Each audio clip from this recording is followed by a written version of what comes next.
नमस्कार दोस्तों, good evening, how are you guys? I hope that all are fine. तो guys, इस current affair की सीरीज में आज हम एक फेमस पर्सनालिटी के बारे में, इंटरनेशनल पर्सनालिटी के बारे में पढ़ने वाले हैं जो पूरे वर्ल्ड लेवल पे जो है नोबेल प्राइज भी उनको मिला हुआ है। तो हम बात करते हैं एक ऐसी शख्सियत की, एक ऐसी लेडी की जो एक डेमोक्रेटिक सिस्टम की जो है चैंपियन थी। इसके बाद में डेमोक्रेटिक सिस्टम के बाद में उनको जो है नोबेल पुरस्कार भी मिला। उनके कंट्रीज में जो है मिलिट्री गवर्नमेंट के अगेंस्ट लड़ने, मिलिट्री जो है डिक्टेटरशिप के अगेंस्ट लड़ने के लिए और डेमोक्रेटिक सिस्टम को रिस्टोर करने के लिए उनको नोबेल प्राइज मिला। इसके बाद में वो खुद सत्ता में आई, उनकी गवर्नमेंट बनी। लेकिन इसके बाद में जो है कुछ जो रीजन्स के कारण, कुछ अपने ही कंट्री के जो सिविल वार स्टार्ट होने के कारण जो है अपने ही लोगों को जो है प्रोटेक्ट नहीं करने के कारण जो है यूनाइटेड नेशन में उनकी जो क्रिटिसिज्म भी हुई, इंटरनेशनल कोर्ट ऑफ जस्टिस के सामने उसने खुद डिफेंड किया कि नहीं, ये जो है ये गलत नहीं है। इसलिए उनकी जो लीगेसी है, उनकी जो इमेज है वो भी अफेक्ट हुई काफी। और इसके बाद में उनको जेल में डाल दिया गया, डिटेंशन में डाल दिया उनकी मिलिट्री गवर्नमेंट ने ही। तो guys, welcome to the DSP academy of current affairs. If you are preparing for UPSC civil services or state PCS or other government examinations, so please follow the DSP Academy of Current Affairs। तो आज बात करते हैं हम उस personality की। उस personality का नाम है जो है ओंग सान सू की। ओंग सान सू की। ये कौन है? ये personality general Onge San Suu Kyi. Who is this lady? Aung San Suu की, जिनको नोबेल प्राइज भी मिला हुआ है। और ये म्यांमार की जो है वो स्टेट काउंसलर रही है। बात करते हैं इसकी बायोग्राफी की। ओंग सान सू की का जन्म होता है, उनका बर्थ होता है 19 जून 1945 में बर्मा के रंगून में। इसके बाद में जब 1947 में जब बर्मा का इंडिपेंडेंस हुआ तो इनके फादर का नाम है, इनके फादर का नाम था जनरल ओंग सान। तो जनरल ओंग सान जो है वो बर्मा के फादर ऑफ म्यांमार भी माने जाते हैं, जिन्होंने ब्रिटिशर से जो बर्मा की इंडिपेंडेंस हुई थी उसको नेगोशिएट करने में काफी हेल्प की थी। इसलिए वो is also called as father of the Myanmar. तो वो जनरल थे। और उनकी जो म्यांमार की जो इंडिपेंडेंस हुई थी 1947, उसके जस्ट कुछ महीनों पहले इनके फादर का असैसिनेशन हो जाता है और उनकी डेथ हो जाती है। जो असैसिनेशन होने के कारण उनकी किलिंग हो गई। तो वो सिर्फ 2 साल की थी। कौन? ओंग सान सू की। इसके बाद में उनकी मदर जो थी उनका नाम था खिनखी। खिनखी जो है वो एक एजुकेटेड लेडी थी। उनके फादर की डेथ के बाद में उनकी मदर को जो है एम्बेसडर बना के जो है म्यांमार का एम्बेसडर बना के इंडिया भेज दिया गया। और इंडिया में जो है जो ओंग सान सू की है उसका जो एजुकेशन की बात करें तो लेडी श्री राम कॉलेज में पढ़ने लगी। और वहां पे उन्होंने इंडिया में आके, उन्होंने दिल्ली में आके जो है जवाहरलाल नेहरू, महात्मा गांधी की जो फिलोसॉफी, पॉलिटिकल आइडियोलॉजी, उनसे जो है रूबरू हुई, उनसे जो अवेयरनेस, उनको अवेयर हुई। तो इसके बाद में वो जो है आगे पढ़ने के लिए वो वहां से ऑक्सफोर्ड यूनिवर्सिटी चले गई। ऑक्सफोर्ड यूनिवर्सिटी जाने के बाद में वहां पे जो उनकी मुलाकात हुई माइकल एरिस से। और माइकल एरिस से जो उनकी लव होने के बाद में शादी हो गई। और शादी होने के बाद में उनके 2 बच्चे हो गए। तो वो ऑक्सफोर्ड यूनिवर्सिटी में पढ़ी। और जब उनकी 90s के दौर में, 80 और 90s के बीच में, जब उनकी मदर जो है वो बीमार हो गई तो ये ओंग सान सू की वापस म्यांमार आती है। म्यांमार आने के बाद में जो है उनको आने के बाद में पता चला कि वहां पे जो मिलिट्री डिक्टेटरशिप गवर्नमेंट के अगेंस्ट जो पूरे जो लोग हैं वहां के, उनके अगेंस्ट जो कैंपेन कर रहे हैं और उनको जो है उसके अगेंस्ट जो है काफी मूवमेंट चल रहा था। तो ओंग सान सू की also plunged in this movement against the military dictatorship. और उसके बाद में gradually she became popular, she became the charismatic. और इसके बाद में जो है मिलिट्री डिक्टेटरशिप को ये लगा कि भाई ये जो है काफी पॉपुलर हो सकती है। तो और उनकी जो मिलिट्री डिक्टेटरशिप के अगेंस्ट जो है डेंजर हो सकता है, तो उनको डिटेन कर दिया और उनको जेल में डाल दिया गया। इसके बाद में जो है 1988 की बात है। 1988 में उन्होंने एक पार्टी बनाई। जब वो मूवमेंट में आई, जब म्यांमार लंदन से म्यांमार आई तो उन्होंने एक पार्टी बनाई, नेशनल लीग फॉर डेमोक्रेसी।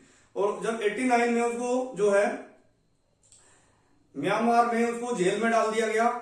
और 90s में जब 1990 में इलेक्शन हुए तो उसकी national league for democracy party जो है सत्ता में मतलब काफी मेजोरिटी से जीत के आई, लेकिन जो है मिलिट्री डिक्टेटरशिप ने उस इलेक्शन को रिकॉग्नाइज नहीं किया और उसको जो है उस रिजल्ट को पहचान मतलब मानने से इनकार कर दिया, और इसके पहले ही 1989 में उसको जेल में डाल दिया गया था।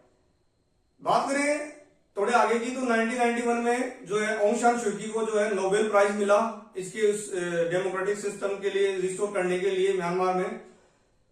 और जब और टाइम बीतता गया तो 1991 के बाद से लेकर 2015 के बीच में जब है इंटरनेशनल प्रेशर के कारण जो है मिलिट्री जो डिक्टेटरशिप है वहां की उसने थोड़े थोड़े जो है पॉलिटिकल सिस्टम में जो है कंसेशन देना स्टार्ट कर दिया।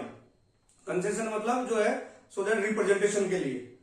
तो 2015 में क्योंकि जो म्यांमार का जो कॉन्स्टिट्यूशन है 2008 में बना था, जो प्रेजेंट कॉन्स्टिट्यूशन है, तो 2015 में जो वहां पे इलेक्शन हुए और जो उसकी जो पॉलिटिकल पार्टी है जो ऑंग सान सू की पार्टी है national league for democracy league, तो वो पार्टी जो है वो सत्ता में आई, उसकी मेजोरिटी से जो है काफी सीट जीत के आई।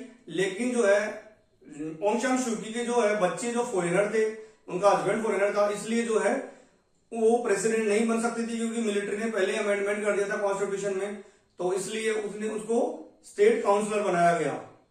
लेकिन देखो अब इतना जो उन्होंने संघर्ष किया, इसके बाद में एक आती है उनकी जो जिस डेमोक्रेटिक सिस्टम के लिए लड़ रही थी वो उसी के अगेंस्ट कुछ उसी जिंदगी ऐसी आती है, उतार चढ़ाव जो आते हैं, उसका अभी उतार चढ़ाव पिक पे था। तो म्यांमार में 2017 में जब बात करें हम लोग राखीन स्टेट में जो ये रोहिंग्या मुस्लिम्स है उनके खिलाफ जो है वहां की जो आर्मी है उन्होंने काफी जो है जो अटैक किए, वहां पे जो है काफी उनके जो एक तरीके से जेनोसाइड माना जाता है वो जेनोसाइड। और वहां के जो रोहिंग्या मुस्लिम जो रिफ्यूजी बन के बांग्लादेश इंडिया में भी आने लगे, जब यूनाइटेड नेशन लेवल पे उसकी जो क्रिटिसिज्म हुई उस टाइम ऑंग सान सू की वहां की जो है स्टेट काउंसलर थी, तो उनकी गवर्नमेंट थी, तो उसकी क्रिटिसिज्म हुई तो जो ऑंग सान सू की ने उसको डिफेंड किया इंटरनेशनल कोर्ट ऑफ जस्टिस में।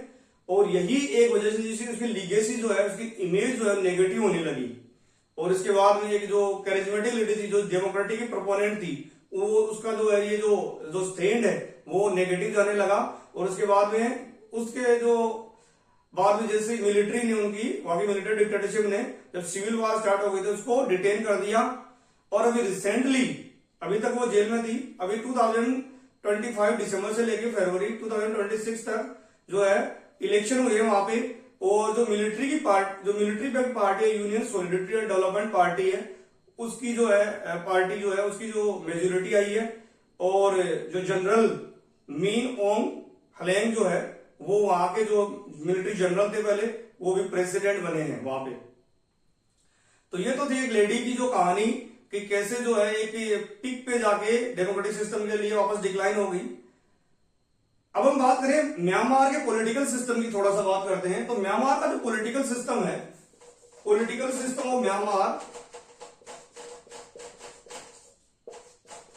वहां पे जो है बायलेटरल जो है बाइकेमल असेंबली है वहां पे। बाइकेमल असेंबली, इसका एक का नाम है पीतू हलुता जिसको बोलते हैं house of representative lower house है, और एक है अमयोता हलुता जिसको बोलते हैं अपर हाउस और द हाउस ऑफ नेशनलिटीज।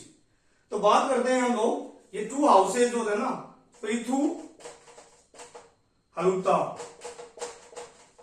और पैथु अमयोता हलुता। ये अपर हाउस है, ये अपर हाउस है, और जो ये है पीतू हलुता जो है लोअर हाउस है। अब इनकी बात करते हैं कि इलेक्शन कैसा होता है वहां पर प्रेसिडेंट का। देखो लोअर हाउस जो है पीतू हलुता जो है इसमें टोटल 440 सीट है, और इसका इलेक्शन डायरेक्ट सिटीजन द्वारा होता है डायरेक्टली। इसमें से 440 सीट में से जो है आउट ऑफ 440 330 सीट मतलब 75% सीट पे जो है वो इलेक्शन होता है डायरेक्ट, और 110 सीट जो है वो नॉमिनेटेड बाय मिलिट्री जनरल है ना, कमांडर जो मिलिट्री का कमांडर होता है उसके द्वारा नॉमिनेटेड होती है। ये तो बात हो गई जो पैतु हलुता में। अब अमयोता हलुता की जो टोटल सीट्स है वो है 224 सीट्स में से 168 का जो है इलेक्शंस होता है, और जो है 56 का जो है वो है मिलिट्री, जो मिलिट्री को अपॉइंट नॉमिनेट करती है। 56 मेंबर्स को मिलिट्री अपर हाउस में नॉमिनेट करती है और 168 जो सीट्स है उन पे इलेक्शन होता है। हम बात करें अपर जो लोअर हाउस जो है इसकी बात करें तो इसमें तो डायरेक्ट इलेक्शन होता है, लोग डायरेक्ट। अब अमेरिका हुक्का में जो है इसमें भी डायरेक्ट इलेक्शन होता है। अब यही कंपैरिजन करने की बात है, इंडिया में हमारे यहाँ राज्यसभा में इनडायरेक्ट इलेक्शन होता है। इलेक्टेड मेंबर ऑफ जो स्टेट असेंबली के मेंबर जो है राज्यसभा के मेंबर को, अपर हाउस के मेंबर को इलेक्ट करते हैं। लेकिन यहाँ पे अपर हाउस का जो इलेक्शन है डायरेक्ट सिटीजन करते हैं। वहां पे जो है टोटल 7 स्टेट है और 7 रीजन है और एक यूनियन टेरिटरी जिसको नेपिदा बोलते हैं। तो 7 स्टेट और 7 जो रीजन है उनमें टोटल मतलब 14 स्टेट्स में से, पर हर स्टेट में से 12 जो है मेंबर्स जो है उनका इलेक्शन होता है बाय द सिटीजन्स। तो और वो कितनी सीट पे, 168 पे। तो टोटल मिला के म्यांमार में 330 प्लस 168 इतना हो गया 8 और 9 498 सीट पे, मतलब 75% सीट जो 498 है इन पे तो डायरेक्ट इलेक्शन होता है। और बाकी कितनी बच गई, बाकी बच गई आपकी 110 एंड 110 प्लस 56, तो ये हो गई 166। इन सीट्स पे जो है, इन सीट्स को मिलिट्री नॉमिनेट करती है, मिलिट्री कमांडर। तो ये हो गई 25% सीट इन बोथ हाउसेज में, दोनों हाउसेज में। टोटल जो है सीट्स हो गई आपकी 498। अच्छा, दोनों सदन की बात करें हम लोग तो टोटल सीट्स कितनी हो गई लोकसभा, वहां की जो है जो अपर हाउस और लोअर हाउस में टोटल है 440 प्लस 224 ये सीट है टोटल वहां पे। और 664 हो गई वहां पे, 664 सीट्स है टोटल। और वहां पे जो प्रेसिडेंट का इलेक्शन होता है उसमें जो है 3 रिप्रेजेंटेटिव को खड़ा किया जाता है, इलेक्शन में कंटेस्ट किया जाता है। एक को जो है वो लोअर हाउस के जो मेंबर है वो जिसको पीतू हल्का बोलते हैं, वो जो है अपना कैंडिडेट बनाते हैं एक मेंबर को। दूसरा जो मेंबर होता है रिप्रेजेंटेटिव जो होता है वो जो अपर हाउस है अमयुता हल्का, वो अपना कैंडिडेट बनाता है। और एक कैंडिडेट होता है मिलिट्री का। तो ये 3 कैंडिडेट प्रेसिडेंट के इलेक्शन में खड़े होते हैं। इनमें से जो 1 नंबर पे आता है जो फर्स्ट, और ये इलेक्शन होता है first pass the post system, जो पहले आएगा वो जो है प्रेसिडेंट बनेगा। तो जो म्यांमार में एक प्रेसिडेंट होता है और 2 वाइस प्रेसिडेंट होते हैं। तो एक प्रेसिडेंट जो पहले नंबर पे आता है वो प्रेसिडेंट बनता है और जो 2 सेकंड और 3rd नंबर पे आते हैं वो वाइस प्रेसिडेंट बनते हैं। तो इस तरीके से वहां का जो प्रेसिडेंट और वाइस प्रेसिडेंट जो है वो बनते हैं। तो ये पॉलिटिकल सिस्टम है म्यांमार का। और म्यांमार में जो है अभी तक जो है मिलिट्री जो है वो रूल कर रही है और union solidarity and development party. अब बात करें हम लोग अभी रिसेंटली जो इलेक्शन हुआ है म्यांमार में, तो उस इलेक्शन को जो इंटरनेशनल में किन किन कंट्रीज ने रिकॉग्नाइज किया है। अब बात करें चाइना और रशिया, ये करीब ये 2-3 जो बेलारूस, ये 2-3 कंट्री इन्होंने इनको रिकॉग्नाइज किया इस गवर्नमेंट को। बाकी जो कंट्रीज है वेस्टर्न कंट्रीज इन्होंने इसको, इंक्लूडिंग आशियन कंट्रीज, इन्होंने इसको जो फ्री एंड फेयर इलेक्शन नहीं बताया, क्योंकि इसमें जो मिलिट्री ने जो नेशनल लीग फॉर डेमोक्रेसी जो ऑंग सान सू की पार्टी है उसको उसके ऊपर बैन लगा दिया और उसको शामिल नहीं किया इलेक्शन में। तो एक तरीके से फ्री एंड फेयर इलेक्शन नहीं माना जाता है इसको। बात करें इंडिया की, तो इंडिया ने अपने प्रैग्मेटिक रिलेशन मेंटेन कर रखे हैं म्यांमार में और security and strategic relation, security हमारे यहाँ पे जो स्ट्रेटेजिक और सिक्योरिटी रीजन के कारण उसको मेंटेन कर रखा है। क्योंकि हमारे यहाँ नॉर्थ ईस्ट में काफी जो है सिक्योरिटी, नागा जो प्रॉब्लम है, मणिपुर का जो इश्यू है, इस कारण से हमने इसके प्रैग्मेटिक रिलेशन मेंटेन कर रखे हैं। हालांकि जो है फ्री एंड फेयर इलेक्शन ना होने के कारण इसको रिकॉग्निशन जो है पूरे लेवल पे पूरे वर्ल्ड में नहीं मिली है। France, Germany, UK, America, Europe, इन कंट्रीज में जो है इंक्लूडिंग आशियन कंट्रीज में, ऑस्ट्रेलिया, न्यूजीलैंड में इनको मान्यता नहीं दी है, रिकॉग्नाइज नहीं किया है।